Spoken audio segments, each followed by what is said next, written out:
Práca s históriou sa definuje ako skúmanie a zachovávanie informácií o ľudskej minulosti. Cieľom tejto prvej série videí bolo posunúť do sveta informácie o malej, ale historicky významnej obci Hrádok.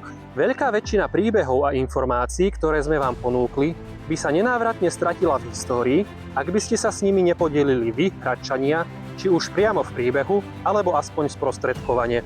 A preto, aby sme aj do budúcna mohli poznávať a odkrývať informácie, ktoré o našich predkoch nevieme, potrebujeme vás a vaše informácie. Pretože aj v dobe internetu a umelej inteligencie je človek a jeho pamäť nenahraditeľným zdrojom historického poznávania. Príkladom toho, že nie všetko sa dá nájsť na Google, je umelecky najcennejšia vec, čo v Hrádku máme. Oltárny obraz Na nebovzatia Panny Márie. V centre zobrazuje oslávenú Pannu Máriu na oblakoch, ktoré podopierajú anjeli. Korunuje ju Najsvätejšia Trojica v podobe Boha Otca po jej ľavici, Ježiša Krista po pravici a na vrchu obrazu holubica znázorňujúca Ducha Svätého. Spodnú polovicu obrazu tvoria 11 apoštoli hľadiaci na nebo, v strede je svätý Peter držiaci kľúče v ľavej ruke. V pozadí vidíme úpätie Olivovej hory nedaleko Getsemanskej záhrady. Na pravom spodnom rohu sa nachádza podpis autora obrazu a rok jeho namaľovania.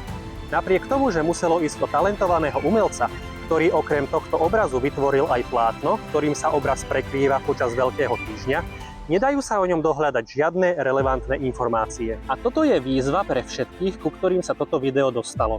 Ak máte informácie či už o záhadnom maliarovi, alebo o zaujímavom príbehu, ktorý sa v Hrádku odohral, podielte sa s ním.